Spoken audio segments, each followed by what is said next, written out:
నమస్తే welcome to top 9 aqua సవరణ bill సచివాలయ సవరణ బిల్లుకి అసెంబ్లీ ఆమోదం మండలానికో జూనియర్ కాలేజీకి కట్టుబడి ఉన్నామన్న మంత్రి లోకేష్ మండలిలో అధికార విపక్షాల వాగ్వాదం బులెటిన్లో ముందుగా ఇలాంటి సభా సమయం టాప్ 9 చూద్దాం ఆక్వాకల్చర్ డెవలప్మెంట్ సవరణ బిల్లు గ్రామ వార్డు సచివాలయ సవరణ బిల్లుకి అసెంబ్లీ ఆమోదం తెలిపింది మంత్రులు డోలా బాల వీరాంజనేయ స్వామి అచ్చెన్నాయుడు బిల్లుని సభలో ప్రవేశపెట్టారు రాష్ట్రంలో మండలానికి ఒక జూనియర్ కాలేజ్ ఏర్పాటు చేయాలనే నిర్ణయానికి తమ ప్రభుత్వం కట్టుబడి ఉందని విద్యాశాఖ మంత్రి లోకేష్ తెలిపారు వైసీపీ పాలనలో రాష్ట్రంలో జూనియర్ కాలేజీలు నిర్వీర్యం చేశారని అన్నారు కూటమి ప్రభుత్వం వచ్చాక రాష్ట్రంలో 234 కోట్ల రూపాయల విలువైన రేషన్ బియ్యాన్ని స్వాధీనం చేసుకున్నామని పౌర సరఫరాల శాఖ మంత్రి నాదెండ్ల మనోహర్ తెలిపారు కైకలూరు ఎంఎల్ఎస్ పాయింట్ నుంచి 5.45 కోట్ల రూపాయల బియ్యం పక్కదారి పట్టిందని వివరించారు వర్షాలతో అమరావతి నిర్మాణ పనులకు ఆటంకం ఏర్పడిందని మున్సిపల్ శాఖ మంత్రి నారాయణ అన్నారు రాజధాని నిర్మాణ పనుల్లో 10,000 మంది కార్మికులు పనిచేస్తున్నారని బీజేపీ ఎమ్మెల్యే విష్ణుకుమార్ రాజు ప్రశ్నకి సమాధానం చెప్పారు కాంగ్రెస్ పాలిత రాష్ట్రాల్లో కూడా పీపీపీ మోడల్ మెడికల్ కాలేజీలు ఉన్నాయని ఆరోగ్య శాఖ మంత్రి సత్యకుమార్ అన్నారు చంద్రబాబు సీఎంగా ఉన్నప్పుడే రాష్ట్రానికి 17 మెడికల్ కాలేజీలు వచ్చాయని తెలిపారు పీపీపీ విధానంలో ప్రభుత్వ మెడికల్ కాలేజీలు సరికాదని మండలిలో విపక్ష నేత బొత్స చెప్పారు విద్య వైద్యం ప్రభుత్వ అధీనంలోనే ఉండాలని అన్నారు ప్రభుత్వాస్తుల్ని సొంత వారికి కట్టబెట్టేందుకు బాబు చూస్తున్నారని ఆరోపించారు బహిరంగ ప్రదేశాల్లో అనధికార విగ్రహాల ఏర్పాటుపై మండలిలో చర్చ జరిగింది ప్రభుత్వ నిధులతో పులివెందులలో అనధికారికంగా వైఎస్ఆర్ విగ్రహాలు ఏర్పాటు చేశారని టీడీపీ ఎమ్మెల్సీ భూమిరెడ్డి రామ్గోపాల్ రెడ్డి అన్నారు దీనిపై బొత్స మండిపడ్డారు మాజీ సీఎం జగన్పై ఉన్న కేసులు తుది దశకు చేరుకున్నాయని టీడీపీ ఎమ్మెల్యే గోరంట్ల బుచ్చయ్య చౌదరి అన్నారు ప్రజలు ఇవ్వని ప్రతిపక్ష హోదా కోసం పట్టుబట్టడం అవివేకమని అన్నారు వైసీపీ నేతలు పనిగట్టుకుని కూటమి సర్కార్పై బురద జల్లుతున్నారని బుచ్చయ్య మండిపడ్డారు జీవీఎంసీలో విలీనమైన గ్రామాల్లో సరైన మౌలిక సదుపాయాలు లేవని అనకాపల్లి ఎమ్మెల్యే కొనతాల రామకృష్ణ అసెంబ్లీ దృష్టికి తీసుకొచ్చారు ముఖ్యమంత్రి తర్వాత మున్సిపల్ శాఖ మంత్రి నారాయణే ఎక్కువ కష్టపడుతున్నారని అన్నారు తిరుమలలో బ్రహ్మోత్సవ శోభ వైసీపీ డిజిటల్ బుక్ పవన్ పై రోజా ఘాటు వ్యాఖ్యలు ఇలాంటి టాప్ 9 ఏపీ న్యూస్ చూద్దాం తిరుమలలో బ్రహ్మోత్సవాలు వైభవంగా సాగుతున్నాయి శ్రీవారికి పట్టు వస్త్రాలు సమర్పించారు చంద్రబాబు దంపతులు కుటుంబ సమేతంగా తిరుమల వచ్చారు ముఖ్యమంత్రి పెద్ద శేష వాహన సేవలో కుటుంబంతో కలిసి పాల్గొన్నారు డిజిటల్ బుక్ యాప్ లాంచ్ చేసింది వైసీపీ పార్టీ విస్తృత స్థాయి సమావేశంలో యాప్ని ప్రారంభించారు అధినేత జగన్ పార్టీ నేతలతో తాజా రాజకీయ పరిణామాలపై చర్చించారు రాజకీయాలు వదిలేసి సినిమాలు చేసుకోవాలంటూ పవన్ పై హాట్ కామెంట్స్ చేశారు రోజా ప్రశ్నిస్తానంటూ రాజకీయాల్లోకి వచ్చి ఇప్పుడు బానిసత్వానికి మాత్రమే పరిమితమయ్యారంటూ సెటైర్లేశారు కూటమి ప్రభుత్వ మేనిఫెస్టోలో హామీలన్నీ ఒక్కొక్కటిగా మాయమవుతున్నాయంటూ ఆరోపించారు వైసీపీకి ప్రతిపక్ష హోదా ఇవ్వడానికి ఎందుకంత భయమన్నారు పేర్ని నాని జగన్ నిలదీస్తారని బాబు భయపడుతున్నారన్నారు జగన్ ప్రశ్నలకి సమాధానం చెప్పే దమ్ముంటే ప్రతిపక్ష హోదా ఇవ్వాలన్నారు పేర్ని పార్టీ మీటింగ్లో తాజా రాజకీయ పరిణామాలపై చర్చించామన్నారు గుడివాడ అమర్నాథ్ కూటమి ప్రభుత్వ వైఫల్యాలు ప్రజల్లోకి తీసుకెళ్తామన్నారు పార్టీ బలోపేతానికి జగన్ దిశానిర్దేశం చేశారన్నారు కార్యకర్తలకు భరోసా ఇచ్చేందుకే డిజిటల్ బుక్ తీసుకొచ్చామన్నారు వైసీపీకి ప్రతిపక్ష హోదా ఇవ్వాలంటున్నారు మాజీ స్పీకర్ తమ్మినేని సీతారాం అధికార పార్టీ ఎన్ని మాటలు చెప్పినా ఓకే కానీ చరిత్రలో తక్కువ సభ్యులున్న ప్రతిపక్ష హోదా ఇచ్చారని గుర్తు చేశారు జనసేన అంటే ప్రశ్నించే పార్టీ అంటున్నారు బాలినేని శ్రీనివాసులరెడ్డి రాజకీయ నేతలు ఎవరైనా ప్రజల కోసమే ఇంకా పనిచేయాలన్నారు పవన్ ఇంకా ఎన్నో సినిమాల్లో నటించాలని తాను నిర్మాతగా సినిమాలు తీస్తానని తెలిపారు బాలినేని సీఎం చంద్రబాబుని కలిశారు BJP state chief Madhav BJP ప్రతిష్టాత్మకంగా నిర్వహిస్తున్న ఖాదీ సంత కార్యక్రమం గురించి సీఎంకి వివరించారు విజయవాడలో జరిగే కార్యక్రమానికి హాజరు కావాలని సీఎంకి ఆహ్వాన పత్రిక అందజేశారు గుంటూరు రాయపూడి సీడ్ యాక్సెస్ వెంబడి నిర్మాణంలో ఉన్న సీఆర్డీఏ కార్యాలయాన్ని పరిశీలించారు మంత్రి గొట్టిపాటి రవికుమార్ దసరా సందర్భంగా భవనాన్ని సీఎం చంద్రబాబు ప్రారంభిస్తారని విద్యుత్ సంబంధిత పనులు త్వరగా పూర్తి చేయాలని అధికారులను ఆదేశించారు గొట్టిపాటి లోకల్ ఎన్నికల టార్గెట్గా మంత్రుల పావులు గ్రూప్ 1 ర్యాంకర్లకు హైకోర్టులో ఊరట ఓజీ మూవీకి ఎదురు దెబ్బ ఇలాంటి టాప్ 9 తెలంగాణ న్యూస్ ఇప్పుడు చూద్దాం దమ్ము ధైర్యం గురించి బీఆర్ఎస్ బీజేపీకి మాట్లాడే హక్కే లేదంటున్నారు మంత్రి పొంగులేటి ఇప్పటికే చెంప చెల్లుమనేలా 2 సార్లు బీఆర్ఎస్ని ఓడించామన్నారు లోకల్ ఎన్నికల్లోనూ బీఆర్ఎస్కి పరాభవం తప్పదన్నారు పార్టీ ఓటమి పట్ల ఆత్మపరిశీలన చేసుకోవాలన్నారు కేటీఆర్ నాయకుడు బాగా పనిచేశారు ఓటమికి కారణం మనమే అన్నారు కాంగ్రెస్ అలవి కాని హామీలు ఇచ్చి అధికారంలోకి వచ్చిందన్నారు జూబ్లీహిల్స్లో కాంగ్రెస్ గెలుపు పక్కా అన్నారు పొన్నం ప్రభాకర్. గత 10 ఏళ్లలో జూబ్లీహిల్స్లో ఎలాంటి డెవలప్మెంట్ జరగలేదని విమర్శించారు. ప్రజల ఆశీర్వాదంతో బీసీలకు 42% రిజర్వేషన్ అమలు చేసి తీరుతామని చెప్పారు మంత్రి. హరీష్, కేటీఆర్ శ్రీరంగ నీతులు చెబుతున్నారని విమర్శించారు మల్లు రవి. వాళ్ళ మాటలు దయ్యాలు వేదాలు వల్లించినట్లుగా ఉందన్నారు. కేసీఆర్ రాష్ట్రాన్ని 50 ఏళ్లు వెనక్కి తీసుకెళ్లారన్నారు. మోదీ పాలనలో 25 లక్షల కుటుంబాలు పేదరికం నుంచి బయటపడ్డాయన్నారు ఎంపీ రఘునందన్. ఒక్క కుంభకోణం లేకుండా పాలన సాగిస్తున్నారన్నారు. మెదక్ జిల్లా రామాయణపేటలో పర్యటించారు. హైదరాబాద్లోని వరద ప్రభావిత ప్రాంతాల్లో మంత్రులు పర్యటించారు. కృష్ణానగర్లో నాలాల దగ్గర నీటి ప్రవాహాన్ని మంత్రులు పొన్నం ప్రభాకర్, వివేక్తో పాటు హైడ్రా కమిషనర్ రంగనాథ్ పరిశీలించారు. అభివృద్ధి పనులపై అధికారులతో సమీక్షించారు. గ్రూప్ 1 ర్యాంకర్లకు హైకోర్టులో ఊరట దొరికింది. సింగిల్ బెంచ్ తీర్పై స్టే ఇస్తూ నియామకాలకు గ్రీన్ సిగ్నల్ ఇచ్చింది డివిజన్ బెంచ్. వాదనల తర్వాత సింగిల్ బెంచ్ ఆదేశాల్ని సస్పెండ్ చేసింది. ఉద్యోగాలకు ఎంపికైన వారికి తీర్పుతో పోస్టింగ్స్ ఇచ్చేందుకు లైన్ క్లియర్ అయినట్లయింది. బీసీ రిజర్వేషన్లపై దాఖలైన పిటిషన్ని కొట్టేసింది హైకోర్టు. పిటిషనర్పై కోర్టు ఆగ్రహం వ్యక్తం చేసింది. అసలు ఏ అంశాల ఆధారంగా పిటిషన్ వేశారన్న కోర్టు ప్రభుత్వం ఏదైనా కాపీ ఇచ్చిందా అని ప్రశ్నించింది. గుంటూరు జిల్లాలో పెరుగుతున్న కలరా కేసులు పరిష్కారం కోరుతూ ఉప్పాడ మత్స్యకారుల ఆందోళన. కృష్ణమ్మకి కొనసాగుతున్న వరద. ఇలాంటి టాప్ 9 పల్లె వార్తలు ఇప్పుడు చూద్దాం.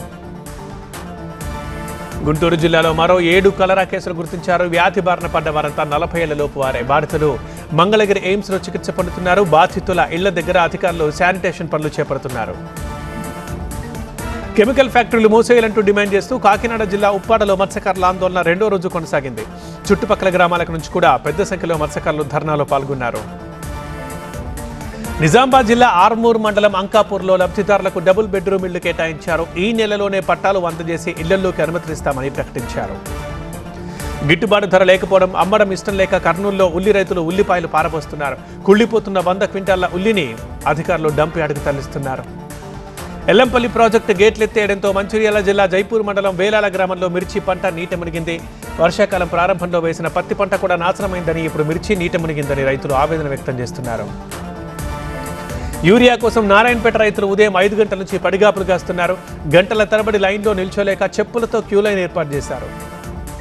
బెంగళూరు నుంచి విజయవాడకు వెళ్తున్న ఒక భారీ క్రేన్ మలుపు దగ్గర ఇబ్బంది తలెత్తి రోడ్డుగా అడ్డంగా నిలిచిపోవడంతో ప్రకాశం జిల్లా గిద్దలూరు, నంద్యాల అటవీ ప్రాంతంలో భారీగా ట్రాఫిక్ జామ్ వచ్చింది. విశాఖ డైరీ అవినీతిపై వేసిన హౌస్ కమిటీకి విచారణ త్వరగా పూర్తి చేయాలని కోరుతూ పాల రైతులు షీలానగర్లో నిరసనకు దిగారు. డైరీ ఆస్తులు కాపాడాలని, పాల సేకరణ ధర లీటర్కి 10 రూపాయలు పెంచాలని డిమాండ్ చేశారు. మహబూబ్ నగర్ జూరాల ఇందిరా ప్రియదర్శిని ప్రాజెక్టుకి ఎగువ నుంచి భారీ వరద వస్తోంది. దీంతో 40 గేట్లెత్తి శ్రీశైలానికి నీటిని పంపిస్తున్నారు. తిరుమలలో ప్రారంభమైన బ్రహ్మోత్సవాలు. కనకదుర్గను దర్శించుకున్న ఉపరాష్ట్రపతి సిపి రాధాకృష్ణన్ వినూత్న రూపాల్లో దర్శనమిస్తున్న దుర్గమ్మ తల్లి. ఇలాంటి టాప్ 9 న్యూస్ ఇప్పుడు. తిరుమల శ్రీనివాసుడి బ్రహ్మోత్సవాల్ని పురస్కరించుకుని శ్రీవారి సన్నిధిలోని తిరుమల రాయ మండపంలో సంప్రదాయబద్ధంగా ధ్వజారోహణం నిర్వహించారు. వేద మంత్రోచ్చరణల మధ్య మీనలగ్నంలో వైభవంగా వేడుక సాగింది. ఉపరాష్ట్రపతి సిపి రాధాకృష్ణన్ విజయవాడ ఇంద్రకీలాద్రిపై వెలిసిన కనకదుర్గని దర్శించుకున్నారు. శరన్నవరాత్రి వేడుకల్లో భాగంగా అమ్మవారు అన్నపూర్ణ అవతారంలో భక్తులకు దర్శనమిచ్చారు. హైదరాబాద్ గాంధీ భవన్లో మహిళా కాంగ్రెస్ శ్రేణులు బతుకమ్మ వేడుకలు జరుపుకున్నాయి. ఈ వేడుకల్లో సీనియర్ నేత వి హనుమంతరావు కూడా పాల్గొన్నారు. దసరా వేడుకల్లో భాగంగా వరంగల్ భద్రకాళి అమ్మవారిని గాయత్రి మాత రూపంలో అలంకరించారు. గాయత్రి రూపంలో అమ్మవారిని కొలిస్తే విద్యాబుద్ధులు సిద్ధిస్తాయని భక్తుల నమ్మకం. హనుమకొండలో 51 అడుగుల ఎత్తైన మట్టి దుర్గామాత విగ్రహాన్ని ఏర్పాటు చేశారు. ఒడిశాకు చెందిన 25 మంది కళాకారులు 2 నెలలు శ్రమించి విగ్రహాన్ని రూపొందించారు.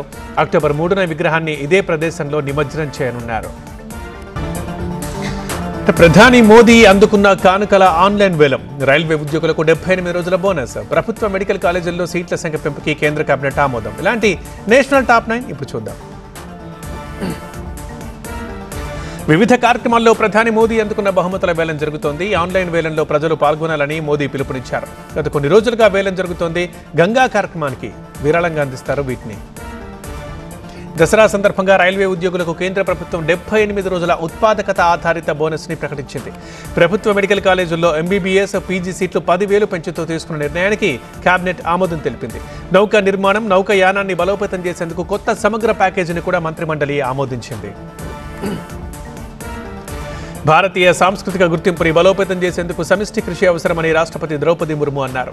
కళ అనేది అనాదిగా ఒక ఆధ్యాత్మిక సాధనగా నిలుస్తోందని గుర్తు చేశారు. బీజేపీ నేతృత్వంలోని కేంద్ర ప్రభుత్వం దేశంలోని ప్రజాస్వామ్య సంస్థలు, రాజ్యాంగ విలువల్ని ఒక క్రమ పద్ధతిలో విచ్ఛిన్నం చేస్తోందని ఆరోపించింది కాంగ్రెస్. పాట్నాలో జరిగిన వర్కింగ్ కమిటీ సమావేశంలో ఈ మేరకు తీర్మానాన్ని ఆమోదించింది కాంగ్రెస్.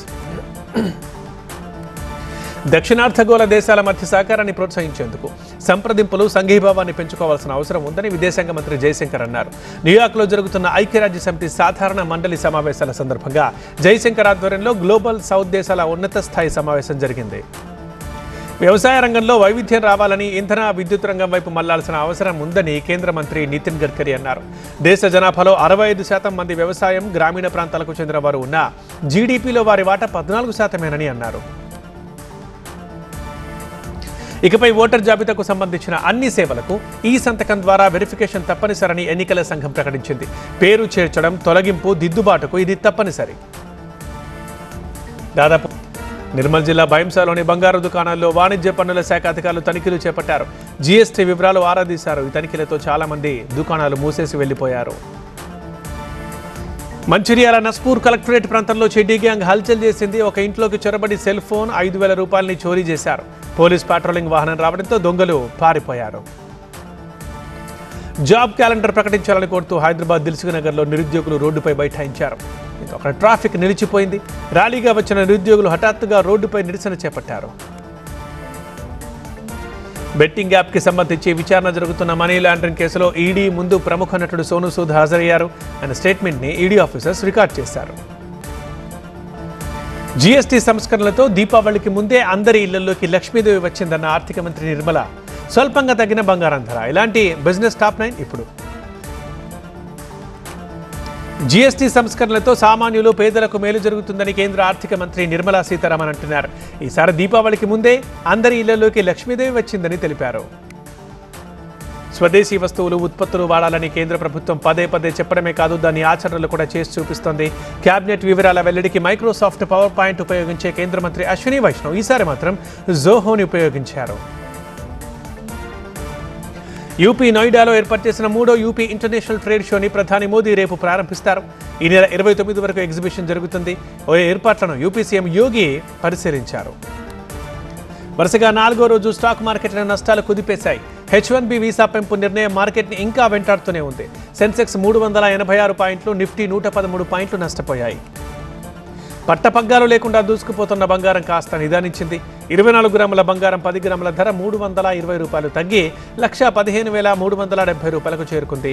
22 క్యారెట్ల బంగారం ధర 300 తగ్గి 1,05,750 రూపాయలుగా నిలిచింది. రికార్డు స్థాయి కనిష్టానికి పతనమైన రూపాయి అతి స్వల్పంగా కోలుకుంది.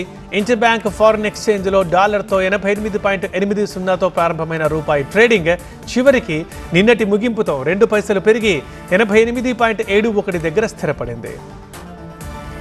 అమెరికాతో జరుపుతున్న వాణిజ్య చర్చలు కీలక దశకు చేరుకున్నాయని, త్వరలోనే 2 దేశాల మధ్య సమగ్ర ద్వైపాక్షిక వాణిజ్య ఒప్పందం కుదురుతుందని కేంద్ర మంత్రి పీయూష్ గోయల్ తెలిపారు. కస్టమ్స్ ప్రక్రియలు, పాలనా, ఎగుమతుల ప్రక్రియపై చర్చించేందుకు ఆల్ ఇండియా ప్లాస్టిక్ తయారీదారుల సంఘం ముంబైలో సమావేశమైంది. వచ్చే 3 ఏళ్లలో make in, make for world వ్యూహంపై ఇందులో చర్చించారు. ఫ్రిదా కాహ్లో అనే చిత్రకారిణి 1940లో గీసిన ది డ్రీమ్ ది బెడ్ అనే పెయింటింగ్ని లండన్లో ప్రదర్శిస్తున్నారు. దీనికి $40 మిలియన్ల నుంచి $60 మిలియన్ ధర పలుకుతుందని అంచనా వేస్తున్నారు.